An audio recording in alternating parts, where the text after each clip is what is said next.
네, 여러분 안녕하세요. 민중의 지팡이 김하인쌤입니다. 중개사법령 한 번에 끝내는 이론 강의 34강을 시작하겠습니다. 예, 36회 중개사법 교재 두 종류 구입할 수 있습니다. 지금 진행하는 학교서 요약집이고 좀비 기출도 함께 병행하고 있습니다. 두 권을 동시 구입하시면 할인 혜택 드려요. 구입하실 분은 해당 금액을 계좌번호에 입금하시고 핸드폰 문자로 아래 4가지 정확히 적어주세요. 합격자 명단 작성해 주시고 핸드폰 번호, 도로명 주소, 교재 이름도 셋 중에 하나 정확히 적어주세요.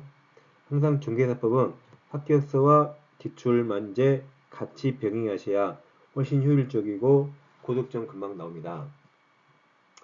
그리고 이 합격서 강의는 계속 반복해서 공부해주세요. 적어도 2번 이상 시청하셔야 됩니다. 그리고 기출문제 계속 같이 풀어주세요. 기출과 합격서만 계속 반복하시면 금방 고득점 나옵니다. 뭐 많은 양 공부할 필요 없어요. 항상 적은 양을 가장 정확하게 공부하신 게 단기간의 합격 지름길입니다. 여러분 이것저것 많이 공부해서요. 그리고 기억이 안 납니다. 그건 공부가 아닙니다. 하나를 공부하더라도 적어도 그 다음날 기억나게 공부하셔야 돼요. 그게 시험 공부입니다. 너무 많은 양을 공부하려고 절대 하지 마세요.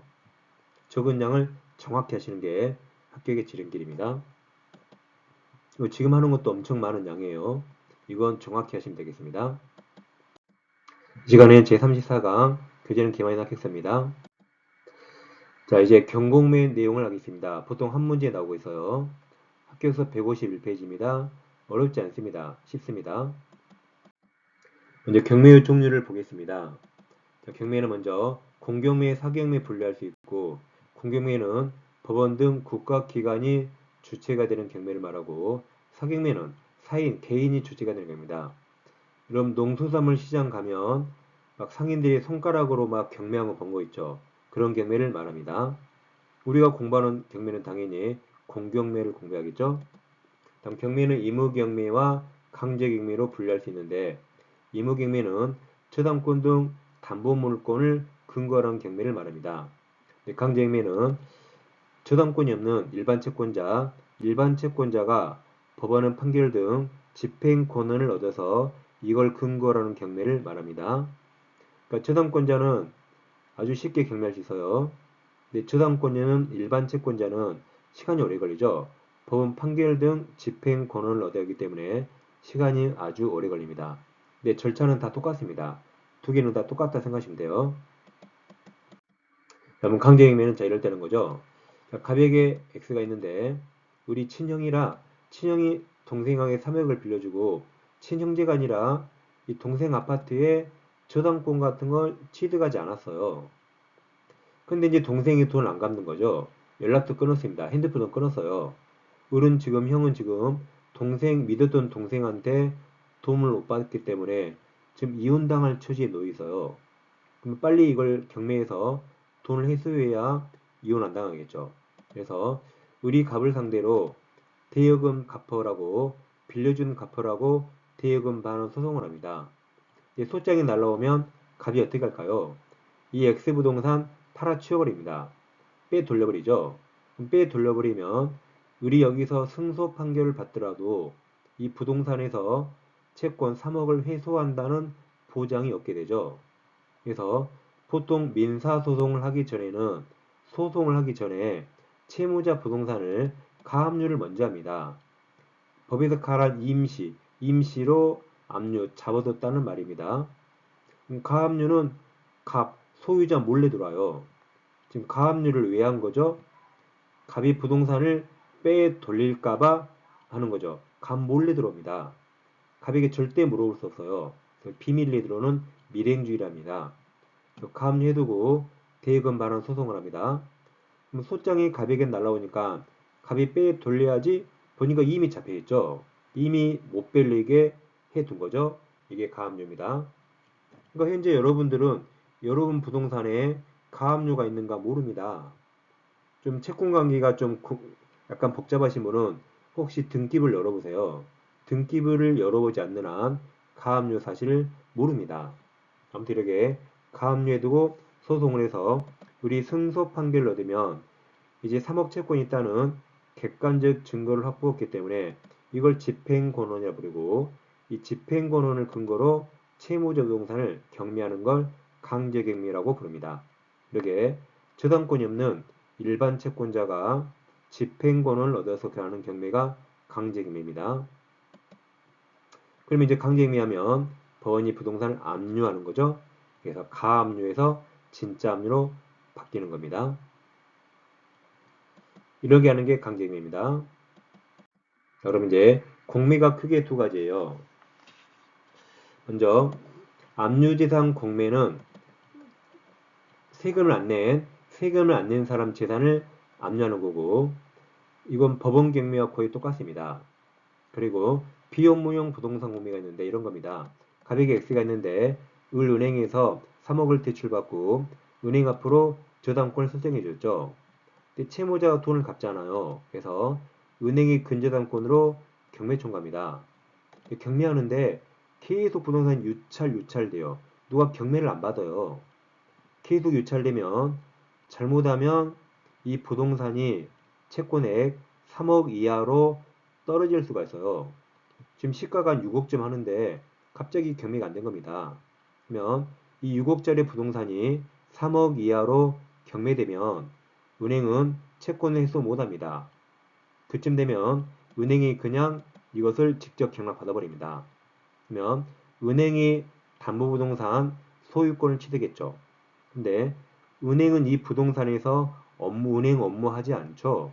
이런 걸 비업무용 부동산이라 부르고 그럼 은행이나 대기업들은 이 비업무용 부동산을 경매로 취득하면 일정 기간 내에 이걸 팔아야 됩니다. 이거 안 팔면 은행과 대기업이 부동산 투기하기 때문에 이런 비업무용 부동산은 은행이나 대기업은 일정 기간에 팔아야 돼요. 근데 지금 시장이 안 좋아 안 팔립니다. 그때 이것을 한국자산관리공사에 넘깁니다. 그러면 한국자산관리공사가 이 은행에 비업무용 부동산을 대신 팔아주는 걸 공매라고 부릅니다. 그러니까 대신 팔아주기 때문에 이 공매는 실질은 매매와 유사한 성격을 가지게 돼요. 근데 한국자산관리공사 국가기관이 팔기 때문에 공매라고 부르는 겁니다.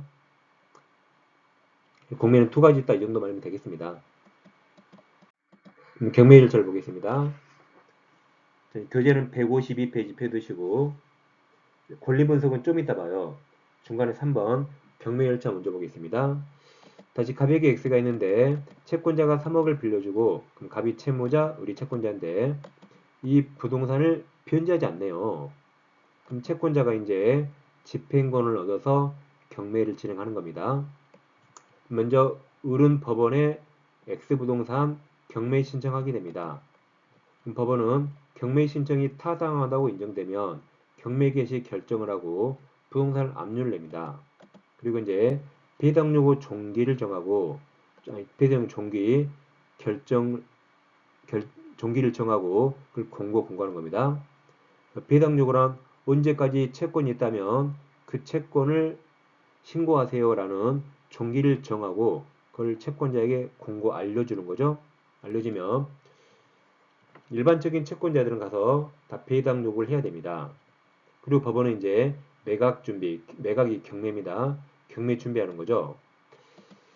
이때 경매 준비할 때 부동산을 감정평가해서 최저 매각가도 정하고 경매 일자도 정합니다.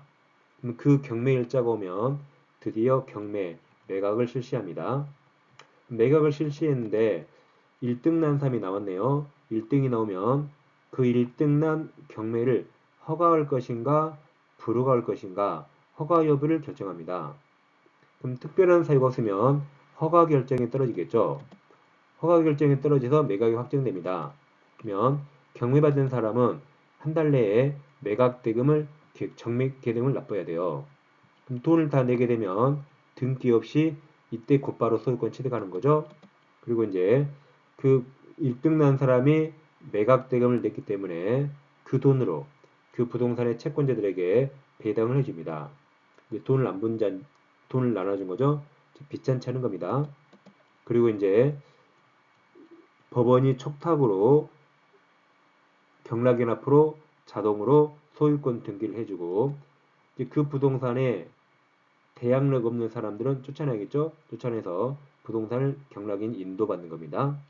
이런 식으로 경매 절차를 진행하고 있습니다. 계약제형 내용 보셨죠? 이제 세부적으로 좀 들어가 보겠습니다. 먼저 지금 152페이지에요. 중간에 양가로 1번 경매 신청과 경매 개시 결정 보세요. 1번 법원은 신청 서류를 심리해서 경매 신청이 타당하다고 인정되면 부동산을 압류하고 경매 개시한다는 결정을 내립니다. 2번 법원은 관할 등기소에 경매 개시 결정 기입 등기를 촉탁해서 그럼 촉탁이 뭐라 했죠? 관공서끼리 부탁하는 거죠. 그래서 법원이 등기소에 경매 등기를 촉탁하면 등기소가 경매 등기를 하게 됩니다. 그리고 경매대상 부동산의 소유자나 채무자 등에게 그 사실을 통지 알려줍니다. 네, 양가로 2번입니다. 배당 요구 종기를 정해서 그걸 알려줍니다. 집행법원은 배당 요구 종기를 결정하고 그걸 공고하며 그럼 채권자들은 원칙적으로 배당 요구 종기까지 배당 요구해야 됩니다. 그리고 법원은 매각 준비하는데 먼저 현황 조사예요. 부동산 상태라든가 임대차 관계 등을 조사하고 부동산 감정평가에서 최저 매각 가격도 정합니다. 그리고 매각 물건 명세서를 작성해서 비치하고 매각기 일주일 전까지 줍니다. 그리고 매각기일 즉 경매일자와 그 매각 경매를 결정기일도 다 정해서 알려줍니다. 그러면 경매기일을 매각기일을 정하면 그날 와서 다 경매에 참가해야겠죠. 그리고 양가로 4번 매각을 실시합니다. 매각 방법은 기간 이찰이 있어요. 기간 이찰이란 며칠을 정합니다. 언제부터 언제까지 뭐 며칠 사이에 와서 아무 때나 입찰표를 내세요. 기간을 정하고 보통은 기일로 하죠. 딱 하루로 하죠. 뭐 2월 10일 9시 이렇게 딱 하루로 합니다. 보통은. 호가 경매는 보통 우리 동상 경매할 때는데 호가는 그 자리에서 가격을 부르는 겁니다. 뭐 예를 들어 냉장고 뭐 이런 것들 TV 얼마라고 그 자리에서 가격을 정하는 거 말입니다. 근데 보통 부동산은 보통 기일 입찰을 하는 거죠. 2월 10일 12시 딱 정하는 겁니다. 아무튼 셋 중에서 집행법원이 정한 매각 공고로 따르고 다음 매수 신청할 때 경매에 참가할 때는 보증금을 내거든요. 경매장 와서 장난치면 안 되니까 보증금을 내야 돼요. 그걸 입찰 보증금이랍니다. 그러면 자기 예전에는 자기가 써낸 매수 신고 가격의 10%인데 법이 바뀌었어요. 이제 자기가 써낸 금액이 아니라 법원이 정한 최저 매각가의 10분의 1을 보증금으로 냅니다. 예전에 매수 신고 가격일 때는 이랬습니다. 이 부동산을 내가 만약에 10억에 경매받고 싶어요. 경매해보시면 알겠지만 10억 이렇게 적어낸 사람 별로 없습니다. 어떤 사람은 꼭 뒤에 9,999원을 붙여요. 그게 징크스래요. 꼭 뒤에 9,999원을 붙여야 자기가 경매 1등 난 적이 많대요. 여러분 10억 그리고 9,999원에 10분의 1을 어떻게 계산해요? 골치 아프죠? 또 그러게 안 해도 10억 1만원 그러면 10억 1만원에 10분의 1 귀찮잖아요. 그러니까 그러게 하지 않고 이제 법원이 정한 최저 매각가의 10분의 1이라고 일률적으로 정했습니다. 법원이 만약에 최저 매각가를 5억으로 정하면 5억의 10% 5천만원이죠. 5천만원 수표 한 장 끌어가는 거죠. 네, 매수 신청 못하는 사람도 있습니다. 먼저 채무자는 못해요. 지금 채무자 너 때문에 경매 나오는데 채무자가 경매장에 앉아있으면 포크로 콕 집어 버려버립니다. 안 돼요 너. 그리고 재매각에서 전매해서는 안 됩니다. 재매각은 자 1등 난 사람이 있는데 이 사람이 돈을 안 냈어요. 돈을 안 내서 다시 하는 겁니다. 그러면 이 전매수인이 돈을 안 내서 경매를 다시 하는데 전매수인이 그 자리에 앉아 있어도 포크로 콕 집어 버려버립니다. 그 다음 채무자가 아니면 원칙적으로 다 매수 신청할 수 있습니다. 채권자 할 수 있고 담보권자. 다음 이 두 명은 채무자 아니죠? 글자 수가 다르잖아요. 5글자, 5글자라 얘들은 채무자 아니기 때문에 경매에 참가할 수 있고 얘도 채무자 아니죠. 채무자 아니죠? 경매에 참가할 수 있습니다. 여러분 뭐 아버지가 빚지면 자식이 갚아야 됩니까? 그런 거 없어요. 예전에 전두환 전 대통령 집 누가 받았죠? 자기 가족이 받았잖아요. 다시 전두환에게 줘버렸죠. 이렇게 얘들은 다 채무자 아니기 때문에 매수 신청 할 수 있습니다. 다시 이제 매각 실시하는 겁니다. 자, 이제 경매일자에 와서 경매 실시해요. 이 절차를 보는 겁니다. 자, 그럼 이제 권리분석과 같이 해보겠습니다. 권리분석은 152페이지 권리분석 있죠? 권리분석과 매각 절차를 같이 보겠습니다. 자, 우리가 이제 경매인이 경락받으면 그 부동산에서 인수하는 권리가 있고 경락인이 책임지지 않는 권리가 있습니다. 이게 소재 이게 사라질 채점이다. 소멸하는 게 있고 경락인이 인수하는 게 있는데 이걸 결정하는 게 말소기준 권리입니다.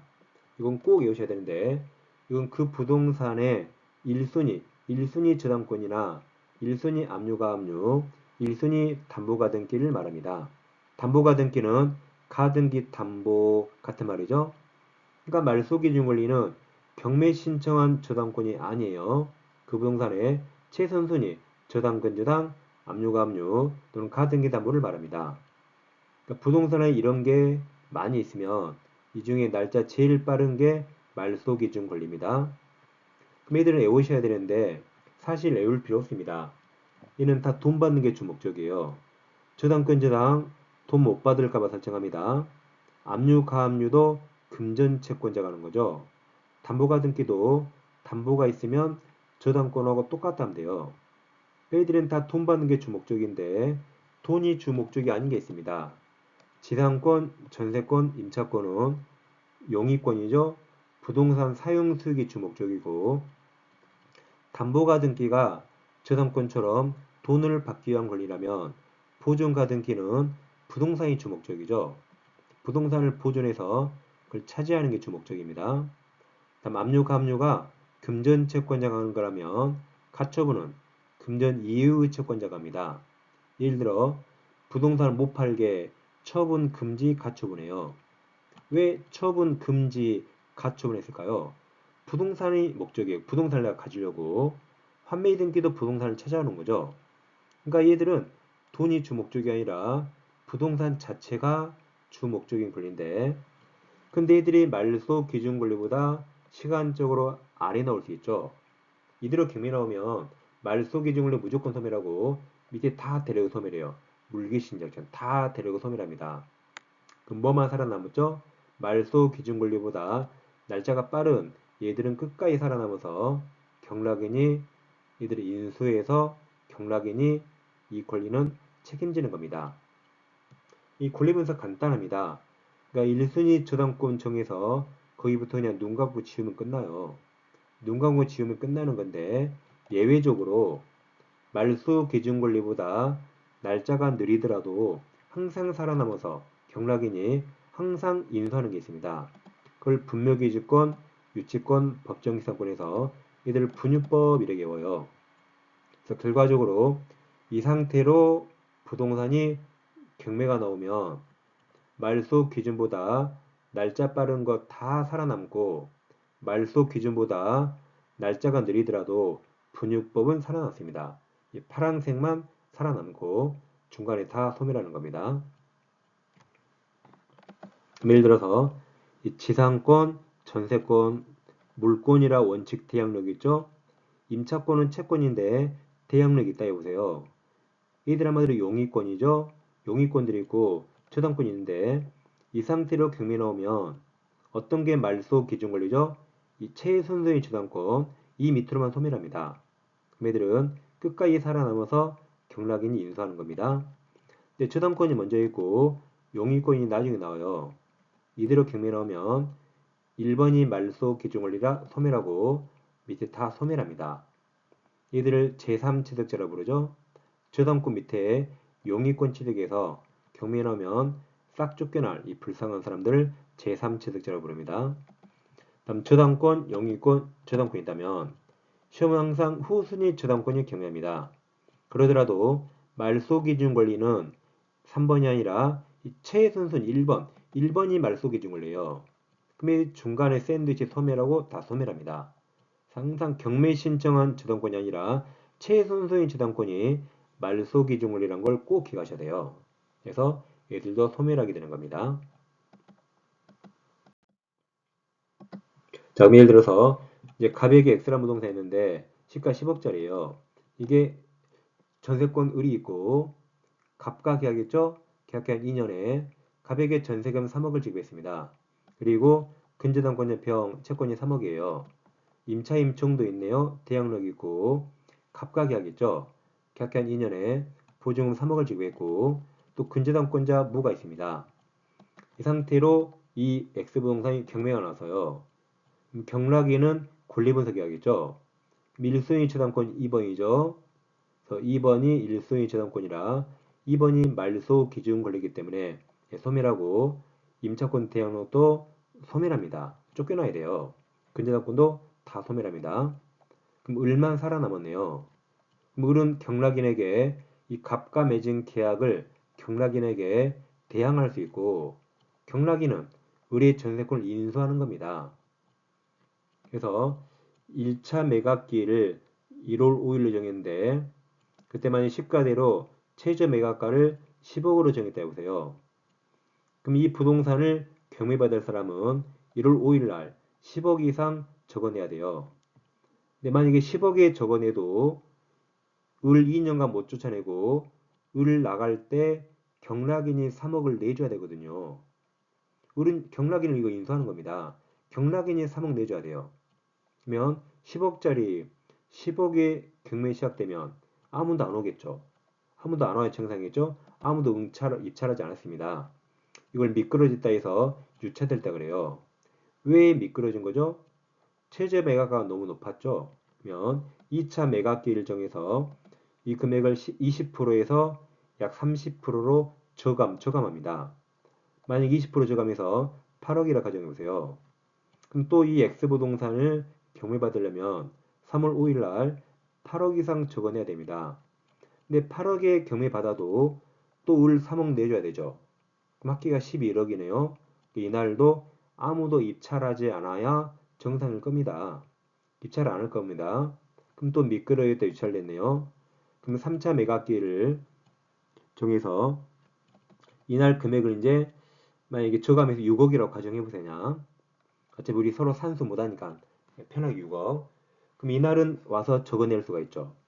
왜냐면 6억에 경매받는다고 가정하면 을 나갈 때 3억 내줘야 되죠.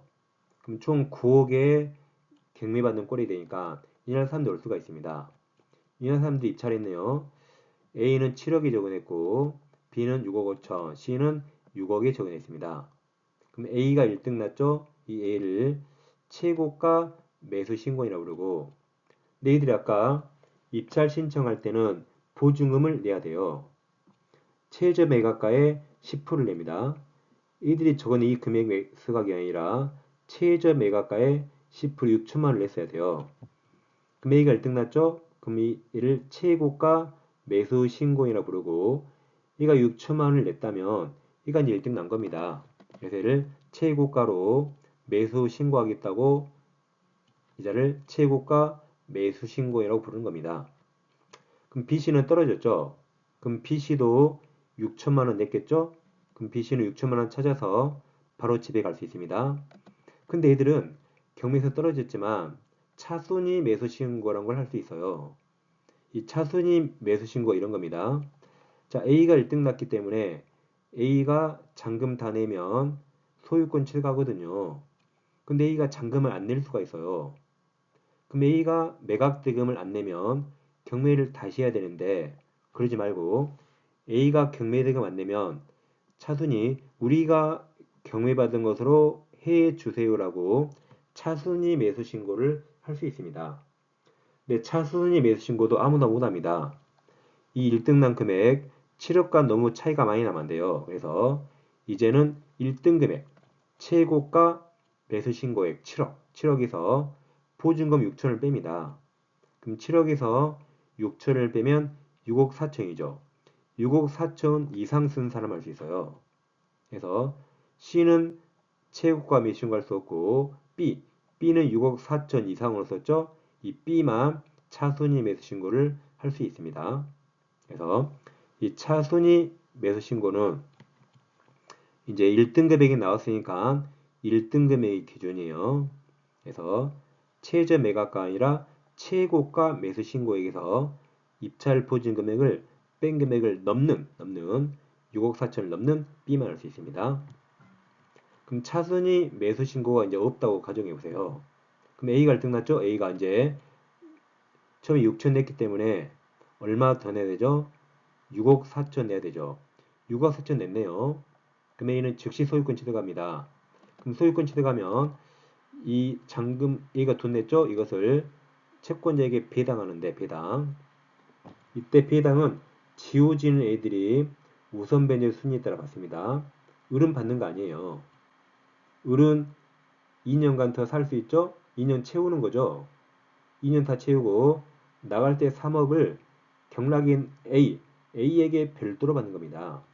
그래서 을은 안 지워졌기 때문에 경락대금을 손대는 게 아닙니다. 경락대금 7억이잖아요. 그럼 7억은 이 지워진 애들이 받는 겁니다. 그걸 배당 그래요. 그러면 병이 날짜 제일 빠르니까 병이 3억을 먼저 받을 것이고 다음 정은 대양록은 취득했었지만 우선 변제권 없죠? 그럼 우선 변제 못 받습니다. 정보다 무가 더 먼저 받아요. 그래서 무는 우선 변제 있으니까 무가 5억 중에 4억밖에 못 받죠? 이래 끝입니다. 그래서 무는 1억을 못 받고 정은 3억 중에 10원 못 받는 겁니다. 이렇게 끝나는 겁니다. 그럼 정은 열받으면 3억을 가백이 받아야 돼요. 무도 못 받는 돈 가백이 받는 겁니다. 그리고 배당은 이렇게 딱 끝나는 겁니다. 근데 만약에 A가 최고가 매수 신고인인데 A가 잔금, 매각대금을 안 낼 수가 있어요. 이런 경우 허다합니다. 이날은 뭐에 홀려서 7억의 경매 받았거든요. 이날은 기분 좋았어요. 그리고 나서 X부동산 소재지 가봤어요. 이 부동산 소재지 근방에 있는 부동산 사무실에 물어봤어요. 근데 이 부동산은 가격이 7억이 절대 안 된대요. 이 가격이 안 된대요. 그보다 한참 낮대요. 그럼 A는 잔금을 안 낼 수 있습니다. 지금 뭐에 홀려서 너무 높게 쓴 거예요. 그러면 A가 잔금 안 내려면 6천만 원을 포기해야 돼요. 만약에 A가 잔금을 안 내기 때문에 A가 낸 6천만 원을 A에게 그대로 돌려준다면 경매는 평생 안 끝납니다. A가 7억 냈죠? 잔금 안 내요. 6천 돌려주죠? 그럼 그 다음 경매 때 또 누가 10억이 받아요. 그또 잔금 안 내요. 그럼 또 보증금 돌려주니까. 그 다음에 누가 12억이 받아요. 이렇게 버리면 경매는 평생 안 끝납니다. 그래서 이 최고가 매수 신고인은 잔금 안 내려면 6천만 원을 포기해야 됩니다. 그래서 포기하고 안 내는 겁니다. 또 이럴 수 있죠. 이게 7억의 시가가 맞는데 A가 원래는 은행에서 대출이 나온다 했거든요. 근데 막상 대출이 안 나오네요. 그럼 A는 7억을 준비 못하면 돈 못 낼 수 있는 겁니다. 그런 경우 아주 허다합니다. 그럼 자 A가 돈을 못 냈어요. 그럼 A가 돈을 내면 이제 재매각 경매를 다시 하는 겁니다. 근데 이 7억이 높았던 게 아니죠. A 개인적 사정으로 돈을 못 내기 때문에 재매각 하면 이 6억이 높았던 거 아니죠. 이 가격을 저감하지 않고 그대로 6억 그대로 다시 실시합니다. 그래서 이금을 저감하지 않고 다시 실시하는데 이날에 1등 나온 사람이 있으면 그자가 돈 내면 소유권 취득하고 배당해 주는 겁니다. 근데 또 돈 못 내면 또 다시 하는 거죠. 이런 식으로 계속 절차가 흘러갑니다. 이 과정을 가볍게 이해하시면 되겠습니다. 자, 그럼 다시 보세요. 아까 이러겠죠? 자, 이런 절차였습니다. 갑부동산 시가 10억짜리인데 전세권자가 있었고 근저당권 임차인 전세권 있었고 저당권 있었고 이 경매에 대해서 자, 경매 나왔으면 이 을은 원래는 살아남죠. 2번이 말소 기준 권리라 을은 원래는 살아남아서 경락인에게 안 쫓겨나고 즉 2년을 다 채우는 거죠. 그리고 경락인에게 3억 받고 나갈 수 있죠. 이 을은 대항력이 살아남아서 안 쫓겨나는데 이 을은 선택할 수 있어요. 최선순위 전세권자나 최선순위 임차인은 선택할 수 있습니다. 그냥 안 쫓겨나거나 또는 나 경매 나온 부동산에 살기 싫어. 재수 없어. 그러면 얘가 배당 요구에서 돈 받고 나갈 수 있어요. 그래서 을은 선택하는 겁니다. 그냥 가만히 살아남거나 아니면 나 경매 나온 데 살기 싫어. 배당 요구에서 돈 받고 나갈 수가 있어요. 그러면 전세권도 소멸하는 겁니다. 돈 받고 나간다 했기 때문에 전세권도 소멸합니다. 그리고 병도 소멸하고 종도 소멸하고 무도 소멸하죠. 다 소멸했기 때문에 경락인이 인수하는 게 하나도 없네요. 돈도 경락인은 10원도 책임 안 집니다. 그러면 1차 매각기일에 10억이 시작되면 아무도 응찰하지 않아서 유찰을 해서요. 2차 매각기일을 8억을 했을 때 이제 사람이 올 수 있어요. 8억에 적어내며 경매받으면 10원도 책임 안 지니까 약 2억의 이득을 보는 거죠. 일단 A가 9억에 입찰해서 A가 1등 났다면 1등 나서요. 그럼 A가 이제 매각대금 납부하면 그걸 배당하는데 배당은 아까 이렇게 지워지는 애들이 한 달에 있습니다. 이제는 을도 지워졌으니까 을도 배당을 받고 전세권자도 우선 변제가 있기 때문에 4명 중에 을이 우선 변제가 제일 빠르기 때문에 을이 먼저 3억을 받게 됩니다. 그리고 병이 3억, 정은 우선 변제 없죠? 부가 3억을 받고 이렇게 끝나는 겁니다. 그럼 무는 2억 못 받았죠? 정은 10원 못 받는 겁니다. 이처럼 최선순위 전세권자나 임차인은 원래 살아남을 수 있는데 얘가 선택할 수 있어요. 그냥 대항력을 지키거나 아니면 배당 요구에서 돈 받고 나갈 수 있는 겁니다. 선택할 수 있어요. 네, 그럼 152페이지 먼저 오세요. 152페이지 이쪽에 큰 2번 권리분석이 있습니다. 권리분석은 경락시, 경매받았을 때 매수인 즉 경락인이 인수할 수 있는 권리가 있는지 여부와 소멸되는 권리들은 어떤 것인지를 판별합니다. 그러니까 매수인, 경락인이 주어돼서 경락인이 인수한 게 뭐가 있고 소멸하는 게 뭐가 있는가를 판별하는 게 권리분석입니다. 그럼 소멸되는 각 항상 소멸할까 저당권자당, 압류가 압류, 담보가 등기고 항상 인수되는 걸 분유법 그리고 공부했습니다. 1번 소멸되는 권리 중 가장 먼저 설정된 권리가 말소 기준 권리가 됩니다. 이 셋 중에 날짜 제일 빠른 게 말소 기준 권리고 2번 말소 기준보다 먼저 설정된 권리는 인수되고 즉 경락인이 책임지는 것이고 뒤에 설정된 권리는 다 말소 소멸됩니다. 아까 예를 들어서 말소 기준보다 후순위인 지상권, 전세권, 임차권은 소멸하죠. 그리고 말소 기준보다 날짜 빠른 선순위, 지상권, 전세권, 임차권 등은 살아남아서 경락인이 책임지는데 아까 전세권은 최선순위더라도 배당 요구할 수 있고 그때 1순위라도 소멸한다고 사례를 들어봤습니다. 그럼 이제 오른쪽 153페이지 이쪽에 양가로 4번 매각 실시가 있어요. 그 중에 박스 밑에 동그라미 3번을 차리죠. 박스에 있죠. 자, 동그라미 3번 박스 밑에 차순위 매수 신고인은 그 신고액이 여기가 최저 매각 가격 하면 틀려요. 1등이 나왔기 때문에 최저 매각 가격이 아니라 최고가 매수 신고액에서 그 보증을 뺀 금액을 넘는 때만 알 수 있습니다. 세매각은 아까 유찰된 겁니다.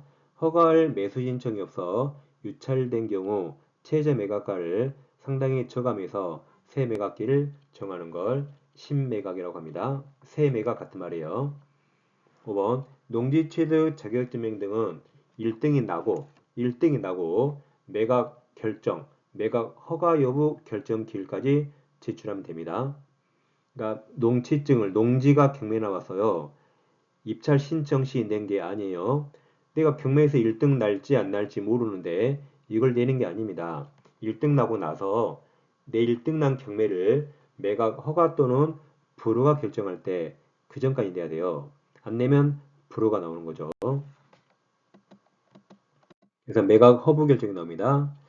자, 이제 이해관계는 매각이 허가됐거나 또는 경매가 불허가 되면 그 결정에 대해서 일주일 이내에 항고할 수 있어요. 즉 법원이 매각 허가했거나 또는 불허가 했네요. 근데 그 결정에 법원에 대드는 거죠. 왜 매각 허가했니? 라고 대들거나 왜 불허가 했어? 라고 대드는 겁니다. 근데 매각 허가 동그라미 허가 결정에 항고를 하고자 하는 자는 항고 보증을 내야 돼요. 허가 결정인데 허가 결정에 법원에 대드네요. 그러면 법원 경매 절차가 몇 개월 지연될 수 있어요. 그럼 몇 개월 지연되면 경락인은 엄청 불리하고 채무자가 엄청 유리하죠. 그럼 경매가 함부로 지연되면 안 되겠죠. 상고 보증으로 매각대금 1등 금액 항상 1등이 나면 1등 금액이 기준이에요. 이거 최저 매각가가 아닙니다. 1등 금액의 10%에 해당하는 금전이나 유가증권을 공탁해야 됩니다. 그래서 3번 불허가 결정이 나오면 다시 하겠죠. 새 매각기를 정해서 다시 입찰하게 됩니다. 이걸 신경매 또는 새 경매, 새 매각 그래요. 자, 이제 1등이 났어요. 1등이 나오고 매각 허가 결정이 나오면 그 매수인은 대금지 그 기한 동그라미 기일 X 하루가 아니에요. 옛날에는 2월 10일 하루였어요. 근데 2월 10일 하루로 정하니까 2월 10일 그날 못 가면 경매에 나가리 돼버리거든요. 그러니까 기한 동그라미 이제 한 달 이내에 아무 때나라고 기한으로 용어를 바꿨습니다. 이거 동그라미 안 치면 절대 시험장에 눈에 안 보여요. 기일 X 기한까지 언제든지 매각대금 납부하고 소유권 취득합니다. 근데 잔대금 안 냈네요. 그럼 기억 차순위 매수 신고인이 없을 때는 재매각합니다. 재매각에서는 전매수인 지금 얘가 돈 안 내서 다시 하는데 얘가 입찰 참가할 수 없다 그랬죠? 포크로 콕 집어 버린다서요. 정전 매수인은 매수 신청할 수 없으며 매수인료 보증금도 10원도 안 준다 그랬죠? 이거 재매각 전에서도 종전에 정한 최저 매각 가격 그 밖의 매각 조건을 그대로 적용합니다. 즉 최저 매각 가격을 저감하지 않는다 했었죠? 자, 문제 확인해 볼까요? 중간에 역기공 의뢰인에게 민사집행법에 따른 부동산 경매관에서 설명 내용 옳은 겁니다. 자, 기억 차순위 매수 신고는 그 신고액이 최고가 맞아요. 1등 나면 1등 금액이 기준이고 최고가 매수 신고액에서 그 보증액을 뺀 금액을 넘지 않는데 넘는 때만 알 수 있죠. 완전 코미디네 이거. 넘는 때 알 수 있죠. 근데 시험에 잘 나옵니다 이거. 넘는 때만 알 수 있다. 니은 매각 허가 결정돼서 대금 지급 기한 맞아요. 기한 통지 받으면 매수인 그 기한까지 매각 대금 내야 됩니다. 기일 X 디귿 매수인은 매각 대금 단행 후 소유권 등기 촉탁한 때 매각 목적인 권리를 제한한다. 틀렸죠? 등기 촉탁한 때가 아니라 매각 대금 다 낸 때 그때 소유권 취득합니다. 리을 매각 부동산의 후순위 저당권자가 경매 신청하여서 매각되어도 선순위 저당권은 무조건 소멸하죠. 말소 기준 권리는 경매 신청한 저당권이 아니라 최선순위 저당권이라 이 선순위 저당권부터 무조건 소멸합니다. 옳은 거라 2번이 정답입니다. 자, 문제 더 풀어봐요. 자, 매수인청 대리인으로 등록한 개업공개사가 부동산에 대해서 경매일차에서 위임인에게 설명한 내용으로 틀린 겁니다. 1번 최선순위 전액권자는 배당 요구 없이도 우선 면제 받을 수 있으며 틀렸죠. 배당 요구 하여야 우선 면제 받고 배당 요구 하지 않으면 끝까지 살아남는 거죠. 매각으로 소멸하는 거 아니죠. 그래서 배당 요구 했을 때 우선 면제 받고 이때 전세권이 소멸하는 거죠. 선택할 수 있다 했습니다. 2번 X부동산에 대한 경매 개시 결정 기입 등기 전 경매 등기 전에 유치권 취득한 자는 경매일자 매수인에게 유치권 대항할 수 있습니다. 유치권은 아까 경매에서 항상 인수되어서 살아남는다 했죠. 이제 살아남으려면 경매 신청 등기 전, 경매 등기 전에 유치권을 취득해야 되죠. 한번 최선순위 지당권자는 경매일자 매수인에게 인수되는 거죠. 최선순위이기 때문에 저당권보다 위에 있단 말이죠. 그럼 살아남아서 경락인 인수하는 겁니다. 4번 후순위 저당권자의 신청형 경매라 해도 선순위 저당권자의 저당권도 무조건 소멸합니다. 이가 말소 기준 원리라 무조건 소멸하고 9번 집행법원은 배당 요구 종기를 당연히 매각기일 전으로 정하겠죠. 당연합니다. 정답 1번입니다. 자, 이제 매각대금 납부까지 보셨고 배당 순서를 보겠습니다. 그래서 여러분 이제 154페이지에 배당 순서가 있거든요. 이제 매수인이 매각대금을 냈죠. 그러면 이 배당 순서에 따라서 배당해 줍니다. 그럼 일단 이렇게 외워볼게요. 자, 노란색 보입니까? 경비 아저씨 이름이 최당우예요. 최당우가 임금을 현금이 아니라 공채로 받아요. 다시 경비 아저씨 이름이 뭐예요? 경비 최당우가 임금을 현금이 아니라 공채로 받습니다. 제일 먼저 받은 영순위가 경매 실행 비용이고 1순위가 저당부동산의 제3취득자의 필요비 유익비와 같은 비용을 상환 청구입니다. 제3취득자 채무자 아니라 했어요. 그래서 이 사람이 비용을 들였다면 1순위로 받습니다. 여기 물상보증인 틀려요. 제3취득자입니다. 2순위가 최우선 면제권이고 자, 이것도 우선 면제고 4순위도 우선 면제죠. 이 최우선이든 그냥 우선이든 이 우선 면제권 이 두 가지는 물권이라 있는 게 아닙니다. 이 두 가지 우선 면제는 법에 써 있으면 있고 안 써 있으면 없습니다. 그래서 최우선 면제권은 저당권은 없어요. 전세권도 없습니다. 근데 주임법 상임법에서 소유보증금 중 일정액이 있어요. 시험법이 아니지만 근로기준법에서 최종 3월분 임금채권이나 최종 3년분 퇴직금 등이 있습니다. 3순위가 당해세죠. 집행, 경매에 나온 그 목적물, 경매에 나온 그 부동산에 대한 국세지방세고 4순위가 우선면제권이죠. 우선면제가 순위가 이르긴 했습니다. 아까 이 우선면제든 이 최우선이든 다 우선면제죠. 이들은 법에 써있음이 있고 안 써있음이 없다 그래서요. 그럼 당해세를 제외한 국세지방세가 있고 저당권과 전세권은 우선변제권이 있다고 법에 써있는데 유치권은 안 써있기 때문에 없습니다. 민법 임대차 없어요. 근데 주임법 상임법에는 우선변제권이 있다고 법에 써있습니다. 이렇게 이 우선변제 두 가지는 법에 써있으면 있고 안 써있으면 없는 겁니다. 다음 5순위가 일반 임금 채권이고 6순위가 각종 공과금이 있어요. 꼴등이 일반 채권이죠. 돈만 빌려준 사람이죠. 뭐 경매 나오면 4순위에서 받고 못 받고 하는 거죠. 이들은 다 같은 순위라 4순위가 같은 순위죠. 즉 날짜 빠른 사람이 먼저 받고 날짜 느리면 나중에 받는 겁니다. 다시 읽어봐요. 경비 아저씨 이름이 뭐죠? 경비 아저씨가 이름이 최당우가 임금을 현금이 아니라 공채로 받습니다. 자, 이렇게 배당값 맞췄죠? 그러면 이제 법원이 등기소유 촉탁해서 매수인 앞으로 소유권 이전 등기해주고 그 매수인은 부동산에서 이제 대항력 없는 사람 쫓아내야겠죠? 쫓아내고 부동산을 인도받으면 끝나는 겁니다. 네, 시간은 경매 일차를 공부했습니다. 한 문제 나오기 때문에 꼭 맞춰주세요. 어렵지 않습니다. 자, 민법 파이널 특강은 왼쪽에서 클릭하시면 A4 24페이지 분량으로 민특보까지 민법 전 과정을 핵심적으로 정리할 수 있습니다. 그리고 이 중개사법 합격서 보시면서 기출특강도 같이 병행해 주세요. 오른쪽 영상 클릭하시면 연결됩니다. 저는 다음 시간에 뵙겠습니다. 감사합니다.